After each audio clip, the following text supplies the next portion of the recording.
Hello, everybody. Welcome back to Cinema Savvy. It is myself, George, bringing you a very special video, a very late video. It's almost 9:20 here in the UK. We've just had the BAFTAs been broadcast. I don't know what time the actual ceremony finished. I'm going to get into that very shortly, but the award ceremony has been and gone. I'm going to be giving my thoughts on all the winners. I'm going to go through each category, speak about what I loved, what I didn't love, maybe give some thoughts onto what's going to happen with the Oscars, which takes place in 2 weeks tonight. Very quickly upon us. We'll be live on the Oscars night, as we always are. As I said, I'll be getting into the winners, but I do want to hear from people that are at home. So do comment what you thought with the BAFTAs this year, if there are any shocks, if there's any awards that your gutted has won, if there's anything you think has been absolutely shunned, please do comment and get involved. It's always a really interesting ceremony. It's a very different ceremony to America. We had David Tennant hosts, who I'm just going to open with. David Tennant was amazing as a host again. He did it last year. We had some really rough years with sort of Rebel Wilson. Joanne Lumley famously had a shocker when we know how capable she is as a comedian. So it's great they're finding their footing with another actor who's very funny, very well respected. And I'd happily see him back another time if David Tennant wanted to host the BAFTAs again. So get involved with the conversation. As I said, I'll be talking about the winners. If you're curious about this video, other rewards videos, what we're doing, get us on our social medias, linktree.com/cinemasavvy. That'll put you through to Facebook, Twitter, Instagram, Letterboxd, Blue Sky, all those sorts of things where we are posting. We're talking about the videos. We've just done reviews on Cobra Kai Season 6 and Captain America Brave New World. Granted, they're not BAFTA discussions, but it is Oscar season. We've been doing awards reviews. I've got to review Emilia Perez. I saw that yesterday. Oops, I'll be talking about that maybe briefly later. But yeah, get involved. And I think it's given people enough time. So I'm just going to crack on with it. As I said, I've got a list of the winners. I'm clearly doing tonight's video solo. It takes obviously in Austria. We hope we can get him on for at least the Oscars live stream. And as well, there'll be animated discussion between now and then. But I'll be going through the winners. I'll be talking about some special moments. But as I said, the floor is open for people to give their thoughts on this too, because it's always interesting discussing the BAFTAs. Not as prestigious as the Oscars, but if I'm blunt, I tend to prefer the BAFTAs, not just because I'm British, but I do think as a ceremony, it seems somewhat better structured, less commercialized. Granted, we're not watching it live. We're watching on an edited broadcast, and that's my biggest criticism of the BAFTAs as always is. The year is 2025. The SAGs, I think, are live on Netflix. Oscars are live everywhere. So many different awards ceremonies live. Why on earth this isn't a live ceremony, I do not know. I still do not know. Me personally, if it's about broadcasting, then why not do a simultaneous live broadcast on a red button or an additional BBC channel, and then have your 2-hour show at 7 o'clock on the Sunday? Because it's very strange. I've not been on my phone since about 5 o'clock. I don't know who had won until I was watching it, obviously, on the broadcast. I don't know what time it finished. I don't know what the reception's been online to certain winners, certain non-winners. Some I think others are going to be delighted by. And I guess I'm going to start talking about this. And I have the list as well. I wasn't writing it down as I was watching it. I have everything here. And I'm going to kickstart with something I may forget. I want to talk about the BAFTA Fellowship for Warwick Davis, who is a legend of cinema, who, with regards to a BAFTA Fellowship, I really like what BAFTA's done in recent years. It isn't just about an actor or director at maybe the tail end of their career or had some highs. It seems to be about what has this individual done for cinema. And I think Warwick Davis is probably one of the worthiest recipients in recent years. Granted, so many of them are, but as this so rightfully spoke about, it is what he's done for the industry with the Willow Casting Foundation, with what he's done for small people as well, with the passing of his wife last year, which was a really nice moment in the speech, him and his family speaking of her, bringing in the likes of George Lucas and Mark Hamill to talk about Warwick Davis. I absolutely loved this. I know they announced the fellowship in advance. I know that MediCinema got a great moment too. And I've got to say, as much as I criticize the broadcasting side of things, every award should be televised. Every recipient should have the chance to speak. I like the fact that Fellowship and the MediCinema one isn't just chucked to the side. That, yeah, we'll catch them on the highlights. They got something. The fact there's this sort of clear focus on them, I think, goes a long way. And I think that's a really important thing as like a viewer of the BAFTAs that is looking at this stuff. If you weren't someone in the know within the industry, then they're going to learn a lot about this individual, this organization with these awards. So that's two really important I wanted to start with. Again, there's like a sense of pride that you get with these awards that BAFTA's always encouraged. I know obviously we can't talk about the Noel Clarke stuff anymore, but I like the fact that they're again going back to those. It's not just about the career the individuals have, it's also what have they done for, I guess you could say, the British film industry on top of the world industry. So Warwick Davis is very much a worthy winner, and it was a really endearing moment. Also, I think Ray Fiennes was crying at that, which was incredible. I just, again, whether it's manipulated editing, I don't know, but it was a really touching speech. Yeah, let's talk about some of the more contested winners, shall we? So I've got a system in place. I'm going to go through many awards. I do this. I have to get like a printed list. I have to switch them around to put it in an order. I think it's the order we always do these in. Or at least it's roughly in the same order. So let's talk BAFTA Rising Star. Now, we know it's voted for by the public. We got a great 20th anniversary recognition of, look at all the recipients that have won and haven't won over the years, look at their careers, what they've gone on to do. This year, David Johnson won, who's a very worthy winner. I know a lot of people that'll be out of him and Mikey Madison. If I'm going to be that guy, I think they're always going to lean a little bit more towards the British actor, especially at the British Academy. I know it hasn't just been British actors that have won this before, but with it being BAFTA and the Rising Star, there's a bit more of a British inkling for me. And obviously, Mikey Madison, we're going to talk about later, who didn't need to win this because she won Best Leading Actress.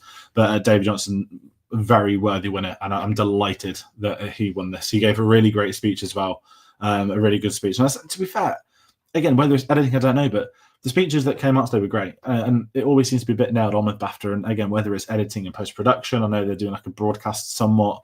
It's great that we get people to speak about different environments, especially the younger ones. There's so much in the news about not just like Nepo babies, but certain actors that come from very well-esteemed families who maybe don't act but have the wealth to put them through the best acting schools. And then we get like a generation of actors coming through who come from working-class families, backgrounds. And I think the Rising Stars very much reflected that in modern memory. The likes of James McAvoy, who've always spoke up about the lack of public funding for the arts, especially in recent years. David McLuhan says the same. It's something quite important. And David Johnson very much jumped into that, speaking about where his roots were in East London. He gave a really good speech. So do check that out if you haven't seen it, if you just curious about the winners. And then we've also got outstanding debut by a British writer, director, or producer. This went to Rich Papiak for Kneecap, a film I've still not seen, which I need to see.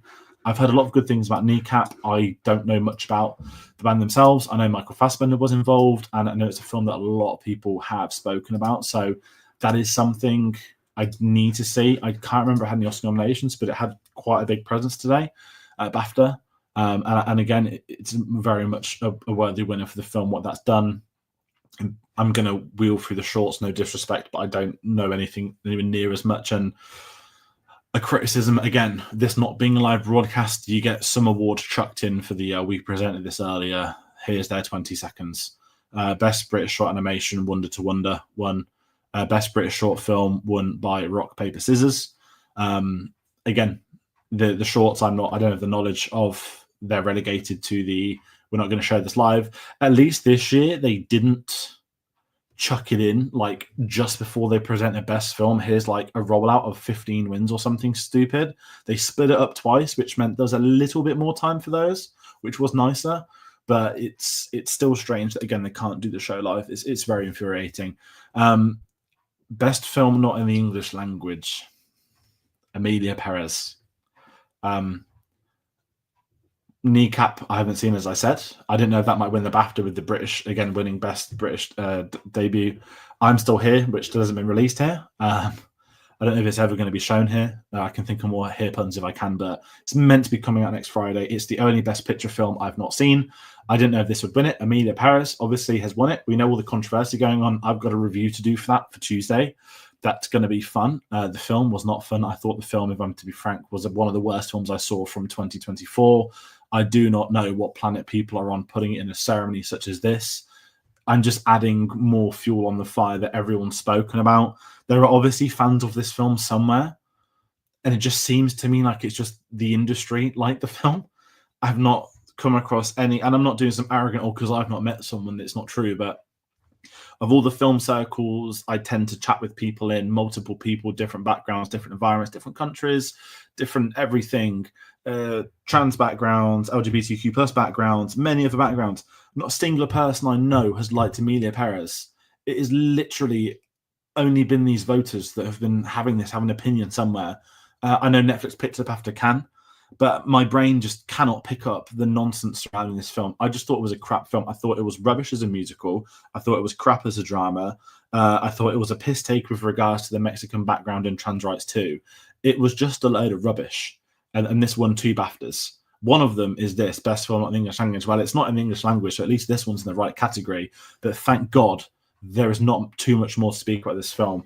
And we really have to thank Carlos Fia Gomez for destroying this film's awards chances. I thank you, and I hope we never see you again in a film with all the crackpot Nazi Muslim stuff that were on her Twitter account, the train wreck interviews that she did.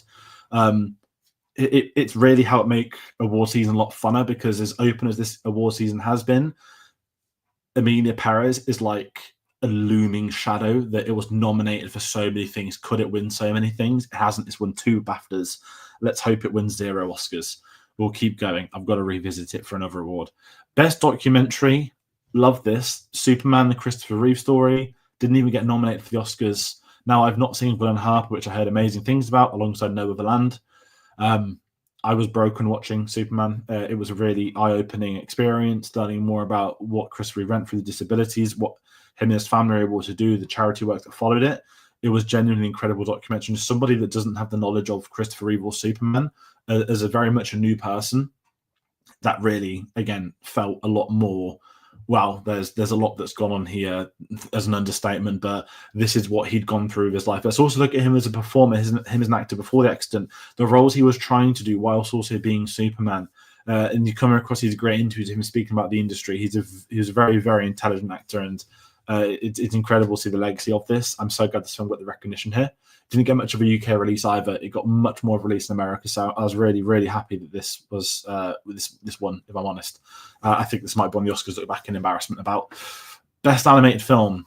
Love this. Won by Wallace and Gromit: Vengeance Most Foul. To me, it was never in doubt. I actually thought this could pick up 3 BAFTAs today. It picked up 2. I'll quickly merge the other one together. Best Children's and Family Film. I still hate that as an award.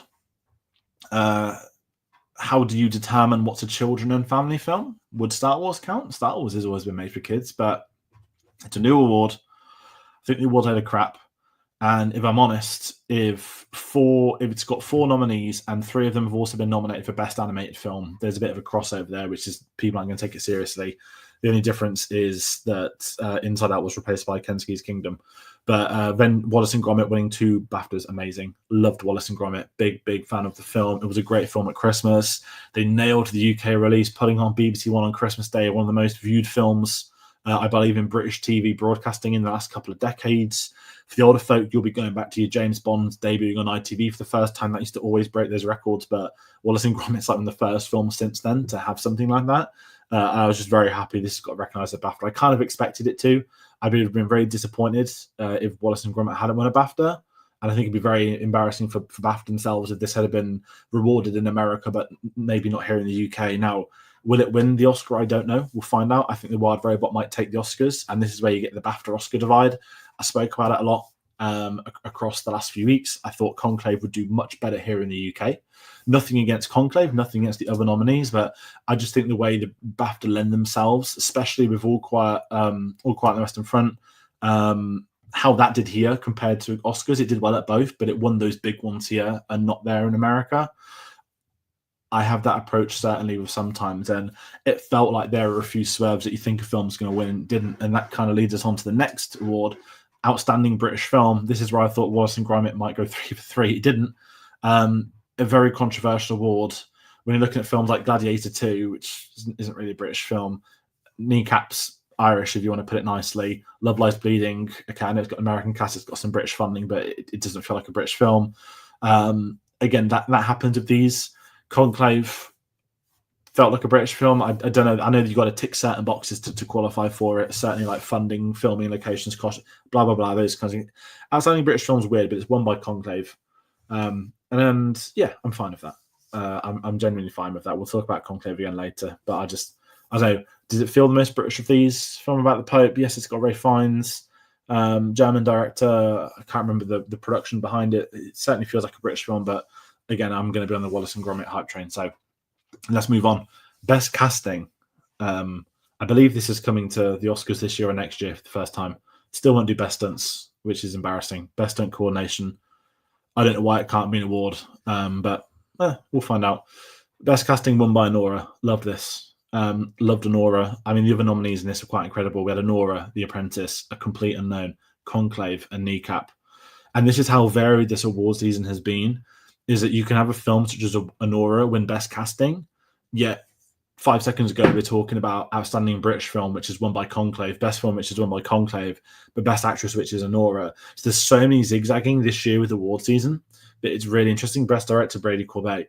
It's been a really interesting award season so far because it feels so unpredictable, because it feels like there could be 3 or 4 different winners, and I'm not going to complain about this 3 or 4 different winners. Some of the awards that did well here that maybe didn't elsewhere really caught me off guard, and it's going to be interesting in 2 weeks' time to see how much of this is going to be repeated. Are these awards going to be just completely different every ceremony? Could the voting percentages be so much on the line? There's not a definitive pull-away winner this year, and I think this is why it's making it one of the most exciting award seasons in recent memory. Last year, we had Oppenheimer, which is obviously one of my favourite wins of my life, my favourite director, etc., etc. But we knew that was sweeping all Oscar season, and it didn't. Not to make Oscar season as fun, but it was very much, we come on a video, we see Oppenheimer sweep, we move on. Whereas this year, it's like, who's it going to be? And I think the industry's so much better for it. It's bringing so much more attention onto different films, great films as well.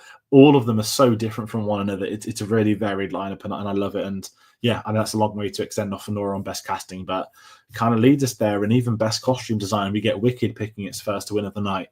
A big presence of Wicked here at BAFTA this year. Obviously, it didn't win the best musical for Golden Globe, which is a kind of joke when you see Emilia Paris win. Whether they're holding it all off for part 2, I feel that it's the same with the June conversations for a later date. Best makeup and hair won by The Substance. Again, another great win. And I spoke about this, I think, on the Oscars nominations discussion, that the best makeup category this year is quite incredible. That normally there's like a definitive winner. This year we've got Wicked, we've got The Substance, Nosferatu, and for BAFTA we've got Dune and Emilia Perez. Any of Nosferatu, The Substance, and Wicked could have won this, and you'd have been like, that's fair.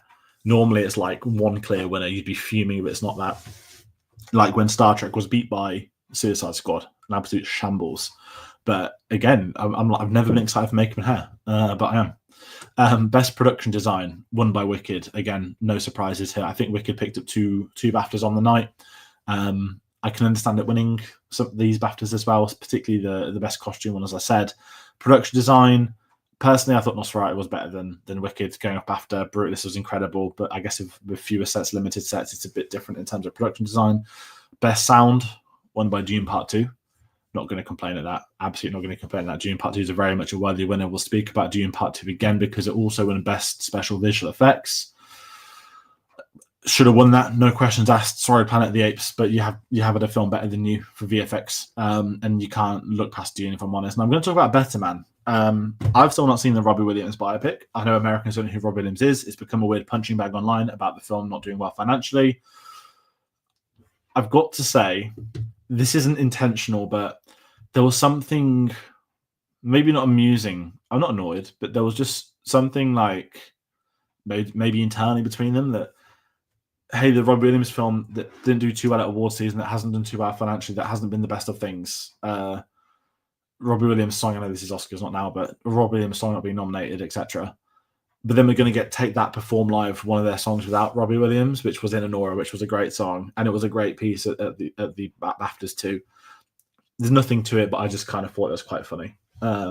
Maybe I'm just a lunatic, who knows. Best original score won by The Brutalist, a very worthy winner.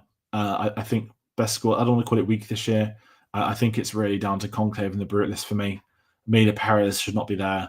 Nosferatu, an amazing score, but I think that getting a nomination was a win. The Wild Robot, lovely score, wasn't going to win. Do you know what the best score of last year really was? Dune Part 2, but we can't talk about that, can we? Best editing, won by Conclave, a very worthy win. Loved the editing in that. Other contenders, Emilia Perez for some reason was there again. Kneecap, Anora, Dune Part 2. Dune Part 2, I could keep talking about winning technicals, but I'm not going to. The next one, Best Cinematography, Dune Part 2 nominated, didn't win. If I'm honest, it was won by The Brutalist. The Brutalist is an incredible film. I did the review recently. It's quite fresh in the head of the film. I've got no problem with this film winning Best Cinematography. Conclave was amazing visually. Dune Part 2, as I said, Nosferatu, also incredible. I love that Nosferatu got recognition coming out this late, especially here at BAFTA. We got obviously much later than America. It didn't get a festival run. It didn't get as much here in terms of screenings. Obviously, BAFTA screenings are different to normal screenings, like press ones and release ones, but I didn't expect Nosferatu to do so well with it coming out so much later into the circuit tours, because it didn't even go on the circuits, if I'm honest, but can't complain that Brutalist winning Best Cinematography. I thought it was incredible. For a $10 million budget film to look better than most 200 million blockbusters was remarkable feat, and it's a great win there. Best Original Screenplay won by A Real Pain. One of the highlights of the night, Jesse Eisenberg giving a lovely speech. Genuine belief he didn't have the faintest idea he was going to win this today. I know so many people thought The Substance would win, or maybe The Brutalist. I mean, let's just look at these. Anora, The Brutalist, Kneecap, A Real Pain, The Substance for Best Original Screenplay. Again, I've not seen Kneecap, but the four others, any of those could have won, and it would have been like, yeah, I can see why. But I think, in particular, when I think of A Real Pain, I think the dialogue in that film and the simplicity of the storytelling, but being able to reveal so much just with a relationship with two cousins, I thought was an incredible feat. And I'm so happy that Jesse Eisenberg got the win for this. As I said, his speech was amazing. He came out multiple times on the night. It was genuinely heartfelt, and I really, really like him. I think he's quite, I don't think underrated director. It's only his second film, but I'd be really interested to see what more he wants to write, with how personal this film was to him as well. Again, loved that moment. And then Best Adapted Screenplay, we've got Conclave winning, which I totally understand why that. Sing Sing got a lot of cheers when they put on the prompts. It was one of the first awards of the night presented on camera. I think it was one of the first on camera, but it was very much the first time we got to see some of the heavyweights and how the crowd reacted, and there was almost no noise for Emilia Perez. But Emilia Perez, let's talk Best Supporting Actress. We've got Selena Gomez, Ariana Grande, Felicity Jones, Jamie Lee Curtis, Isabella Rossellini, Zoe Saldana. So I saw Emilia Perez the first time yesterday, and I wish I could have not seen it, but I kind of needed to for the sake of doing like this video tonight, the award season stuff. Again, there's a few I'm Still Here not released here. I mentioned Kneecap a lot. I've not seen tonight. I've not been able to see that. Obviously, that's got a heavy BAFTA presence, not Oscar. So it's important for me to try and get to see as many as I can, because I don't think you've got any right to comment on a lot of what is out if you haven't seen it, especially when like it's so opinionated award season. I guess the logic of the wins is this is who was at the most top of the most ballots. So Zoe Saldana winning Best Supporting Actress.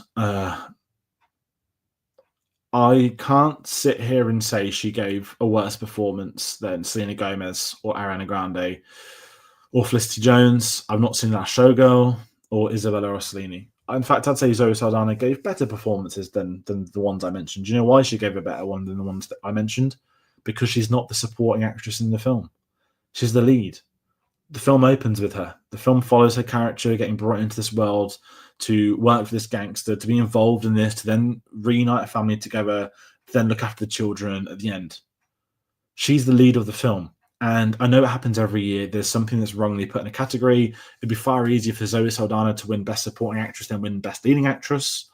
I think Isabella Rossellini, she had one great scene and that was it. I don't particularly think it was a very good performance. Felicity Jones was great in The Brutalist, but she comes into it halfway in. Ariana Grande, I think, is amazing in Wicked. I think I said that back in my review that I'd love to see her get recognition she has, but if I'll be blunt, and I know there'll be some films that missed out, I loved Monica Barbaro being nominated for the Oscars. I think she should have been on this list, and I've seen that. I think it's quite a weak year for supporting actress, if I'm really honest. And I love Zoe Saldana, as many people do. And she's going to be the saving grace of Emilia Perez, that she, within the industry, a lot of people want to see her do well. And she's going to probably win the Oscar. But I do think it has been a weaker year for this category.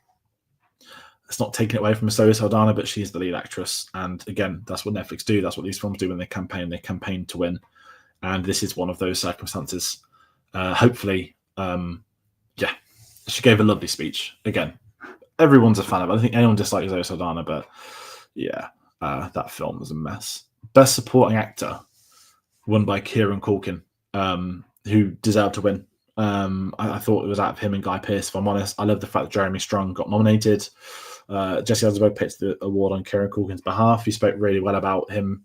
He's got some family deals going on at the moment. And Jesse Eisenberg spoke about the fact that, originally when he almost quit the film 2 weeks before they started filming, the logic was that he wanted to didn't know if he could be away from his family for that long. And he spoke about how Kieran Culkin is as an individual with a family, as a family man. And again, I love the fact Jesse Eisenberg spoke about. He didn't need to be. He could have just taken an award, said thanks and left, but he didn't. He spoke so well about his colleague, the person he hired to be in the film with him. It's a very well deserved win. A great win for Kieran Culkin. If he gets to the Oscars, that'd be great. As I do think he's going to win that. And I said I love the fact Jeremy Strong got some recognition. Best Leading Actress, won by Mikey Madison. Delighted, buzzing with that. I thought it was out of her and Demi Moore the whole time. I think I spoke about that in my reviews for both Honora and Substance, that I personally thought Demi Moore was going to win not on the career Oscar, not in a horrible way. Combination of a legacy plus the comeback plus the fact Mikey Madison's so young that I didn't know if the Oscars would lean with that. They don't tend to reward the younger leads. It's very much that's where the whole career conversations always come into it. But the fact that Mikey Madison won, this is one of the best shocks of the night for me. And it's unfair to call it a shock. I was just so happy for her because she deserves to win. She's an incredible actress. She's incredible in that film. And the fact that she's also nominated for Rising Star really goes to show that she's in the process of cementing her place within the industry. Now, I know that Honora won, I think it was the DGAs or PGAs last week. I can't remember which ceremony it was, but Honora's really picking up momentum now for Best Picture. And I think this win at BAFTA today is going to be a really big one. Personally, I thought BAFTA were going to go for Demi Moore. I still think the Academy will.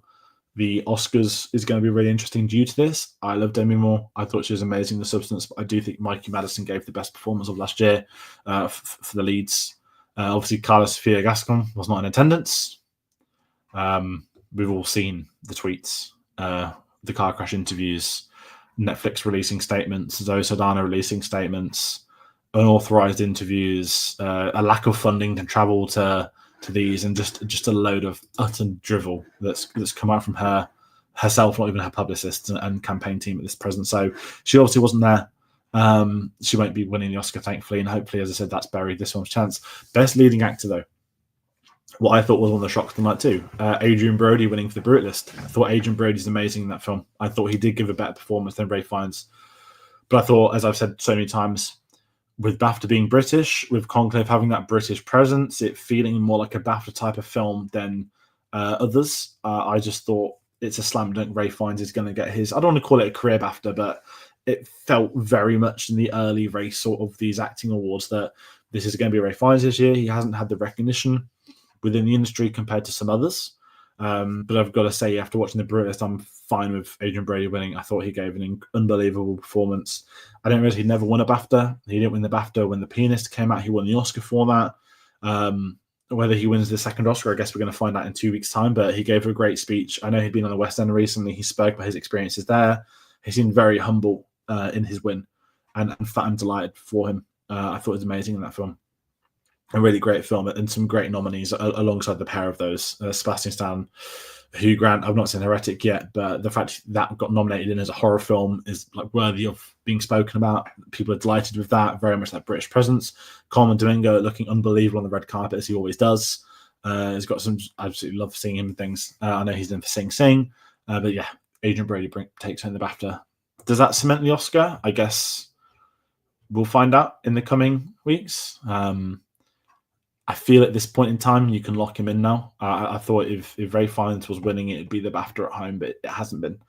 But I've been wrong before. And we've got Best Director, won by Brady Corbet for The Brutalist, who's a worthy winner. Another one. Again, it's been a great year. The worry has just been Emilia Perez winning everything. I mean, you've got Nora, directed by Sean Baker, you've got Conclave, Edward Berger, you've got Dune Part 2 by Denis Villeneuve, The Substance by Coralie Fago, and then it's Emilia Perez. Like, it stands out like a sore thumb, like the worst possible sore thumb, like someone's chopped your hand off and left the blood going out. That's how much this stands out from the rest of them. This film doesn't deserve to be in any conversation. And I know I feel like I'm picking on it, and maybe because I watched it yesterday, it's still fresh in my mind, but I just can't fathom the nonsense that people are on when they're seeing these ballots. They're actually looking at this thinking, you know what? This film was better directed than these other ones. This film had better performances than this. I don't. We know how powerful a studio can be in award season. You know, people talk about Harvey Weinstein and the fact that he changed the face of the Oscars in the 90s, that he realized not you could buy the Oscar as such, but if you pump enough money into the marketing campaign for an Oscar, for your consideration posters, all that sort of stuff, if you do enough of that, it's going to help you win things. And that's something very much that Netflix have been doing. You think of all the crap Netflix releases throughout a year, right? Everything they do, all the films they buy, just because the status is they want to buy this, purchase it, put it on their site. They don't care about any of this. But the moment one of these films has the possibility of winning something, they will drop everything they have and go for this film and absolutely make sure the entire fucking world has to hear about it. Emilia Perez is the definition of a tick book, whatever you want to call it, tick box film. Does it tick every single box? People will say yes. And I guess it does from an outside view. And this is where you have the arrogance of voters and the arrogance of Academy members and all this, like, you know what happens if Emilia Perez wins Best Film? We solve transphobia. That's their opinion in their brains that they put crap. It's the reason why Green Book won Best Film. Now, I don't think Green Book's a bad film, and Tate said this in our monthly discussion, which was more than fair. Green Book winning is not as bad as Emilia Perez winning, because the Green Book is an okay film. I thought it was a very good film, but I didn't think it was a film of any caliber to win Best Film. Certainly not over BlacKkKlansman in the same year. Whereas Emilia Perez, I've genuinely sat through it now, all 2 hours and 10 minutes, unfortunately. And I've sat there just thinking, like, what nonsense has been taken by people watching this to put this anywhere? Do they just think if we tick this, then we've done our jobs, we can talk about that we've changed the rights of humanity? You know, I've spoken about the comments about Mexico, but reading into how, like, Mexico as a country's responded to the awful accents, like, yeah, I guess to an English-speaking person like us or anyone watching, they might think of a Hispanic accent as Hispanic, but actually you're going to get different accents in different regions. So even looking into the internal side of the performances, a French director as well, who has even spoken about him not doing the research or something on the Mexico stuff, it's bonkers. But the fact that I have to keep talking about this film is pissing me off, and that's for my own doing. But at the same time, it's obviously a film that has ended up going up somewhere. So again, thank God that the campaigns have been dead. It did deserve to win Best Director. I forgot if I was talking about Best Director or Best Film. I was talking about Best Director. But I'm kind of going to extend that into Best Film now, because I'm going to talk about Best Film, and it wasn't won by Emilia Perez. So there's a victory for all of us. And hopefully in 2 weeks' time, again, I'm fine with Zoe Saldana winning. I think it's either nonsense she won because she's the lead, but in the concept of Academy Award winner Zoe Saldana, I'm okay with that. We just will pretend it was for something else she did in her career. You know, she's been in the highest grossing films in history. Let her have an Oscar. Fine. She's good in the film, but she's not the supporting actress. And again, I don't mind her winning. If this film's to win anything, I don't mind it being Zoe Saldana. And that says more about the individual than the film, which sort of sums up what goes wrong with award season. But Best Film. Now, watching that broadcast live, I thought, okay, Brutalist has won Best Director. Brutalist has won Best Leading Actor. To me, that wiped out Conclave. And I thought maybe Nora could win it, because we've seen Sean Baker's win for editing. We've seen that Mikey Madison's won for leading actress. Could they really give Nora Best Film at BAFTA? And then Conclave was said, which just massively caught me off guard. Delighted for it, because I love Conclave. I thought it was a great film. Not to get an arrogant opinion, but again, I thought Conclave would do a lot better at BAFTA than at the Oscars. And it's ended up picking up multiple BAFTAs today, which I think is great. I think it's a fantastic film. I'm delighted for it, and I really recommend it to people that haven't seen it. And I guess talking about this open Oscar season again is, could it win the Oscar for Best Film? I don't know. I can see it being very high up in those ballots, and I know that the Oscar voting is very different to BAFTA. Oscars is done on a median. So for those that don't know what median is, sorry, I feel like I'm a primary school teacher. I'm not. The median is essentially when you've got your 1 to 10 ranking. It doesn't matter that it's come top on, let's say, half of them. If it's come 10th on half of them, it's really sort of 5th. Whereas if you've got a film that many people liked, but they're not buzzed by, let's say it came 3rd on everyone's ballot, that's going to beat out Conclave because it was coming 3rd everywhere. It wasn't coming 1st and 10th. So the median voting has led for some shocks in recent years, and certainly discrepancy of BAFTA and Oscar. I think going back to the Green Book conversation, that's where it comes in. I think it's the best example. Green Book was probably like fourth on a lot of people's, but I think a lot of voters wouldn't have liked Black Klansman for what it commented on, which it rightfully commented on. And I think I would have put it down to some, yet it would have been at the top of many others. And it makes an interesting conversation. But then it also comes down to, does it mean that the best film wins best film every year? Or does it just mean that the safest film wins best film every year? And I guess that's what we've got to look at now with the Academy and look at the next few weeks. And I do sit here looking at the heavyweights. Could Conclave beat The Brutalist? Could it beat Anora? I don't know. I think A Complete Unknown's done very well in America. We didn't pick up anything at BAFTAs, but Complete Unknown is a Best Director nomination in America. I didn't hear. And again, with the scoring system, could A Complete Unknown perform better than some of these? I really don't know. It's an incredibly open award season.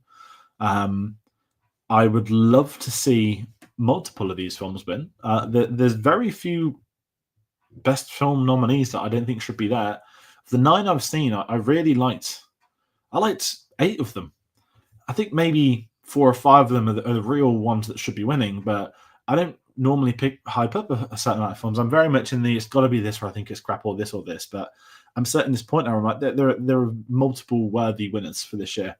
Because it's been a very good year for the industry. No matter what other people say, it's been a very good year. Not a great year for blockbusters, but with these awards films, I'm delighted at Conclave, and I don't mind if a few others win. And that's kind of where I'm going to leave this BAFTA discussion, that Conclave wins best film without winning director, without winning actor, but it still picked up the heaviest ongoing. So where does that leave us in 2 weeks' time? I guess you're going to have to come back to us in 2 weeks' time. We're going to be We're going to be live during the Oscars, as we are every single year. We have a prediction video out a couple of days before. We're going to cement our predictions. We're going to keep it at that. And then we've got to do reviews for Emilia Perez. We've got to do a review for I'm Still Here. If we can actually get to it on Friday, or wherever it's supposedly showing in the country next week. It's a busy time. As I said, we've had a few blockbuster type reviews this week. If you like Cobra Kai, then check out the Cobra Kai spoiler discussion, the same Captain America Brave New World.